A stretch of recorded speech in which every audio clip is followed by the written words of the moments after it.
नमस्कार दोस्तों, क्या होगा अगर एक देश दुनिया की सबसे बड़ी ताकत को सीधी चुनौती दे दे। जी हाँ, ईरान ने यूनाइटेड स्टेट के सामने रख दी ऐसी शर्त जिसे सुनकर पूरी दुनिया दंग रह गई। ईरान और अमेरिका के बीच कोई तनाव नया नहीं है। 2015 में दोनों के बीच एक न्यूक्लियर डील हुई थी जिसे JCPOA कहा जाता है, लेकिन 2018 में अमेरिका इस डील से बाहर हो गया और फिर ईरान पर कड़े इकोनॉमिक सैंक्शंस लगा दिए गए। तब से दोनों देशों के बीच हालात और खराब होते गए। अब बात करते हैं ईरान की उन शर्तों की जो सबसे ज्यादा चर्चा में है। पहला है सैंक्शंस हटाने की। ईरान की सबसे बड़ी मांग है अमेरिका का सारे इकोनॉमिक सैंक्शन हटाए, क्योंकि इसकी वजह से ईरान की इकोनॉमी काफी कमजोर हो गई है। दूसरा है न्यूक्लियर प्रोग्राम। ईरान साफ कहता है कि हम अपना न्यूक्लियर प्रोग्राम बंद नहीं करेंगे, लेकिन उनका दावा है कि ये सिर्फ पीसफुल पर्पस के लिए ही होगा।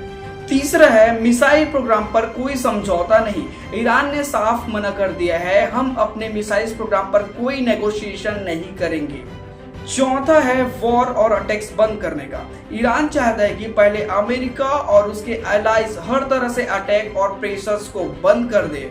पांचवी शर्त उन्होंने रखा है फ्यूचर सिक्योरिटी गारंटी। ईरान की एक और बड़ी मांग है, गारंटी चाहिए कि भविष्य में उस पर कोई अटैक नहीं होगा। छठी शर्त उन्हें रखा है स्ट्रेट ऑफ हॉर्मुज पर कंट्रोल। ईरान चाहता है कि दुनिया स्ट्रेट ऑफ हॉर्मुज पर उसे कंट्रोल को माने, यहीं से दुनिया पर बहुत बड़ा ऑयल सप्लाई गुजरता है। तो ये थी ईरान की कुछ शर्तें। अब सवाल यह है कि अमेरिका क्या चाहते हैं। अमेरिका चाहता है ईरान अपना न्यूक्लियर प्रोग्राम सीमित कर दे, मिसाइल डेवलपमेंट पर रोक लगे, मिडिल ईस्ट में आर्म ग्रुप को सपोर्ट बंद करे, यानी दोनों देशों की डिमांड एक दूसरे से बिल्कुल अपोजिट। अब सबसे बड़ा सवाल यह है कि क्या यह टक्कर एक बड़े युद्ध में बदल सकता है या फिर दोनों देशों के बीच बातचीत से कोई रास्ता निकलेगा। आप क्या सोचते हो, क्या अमेरिका को ईरान की शर्तें माननी चाहिए? Give me your opinion in comment section. Thank you so much, and if you like this video then please subscribe to this channel, share with your friends. Thank you so much.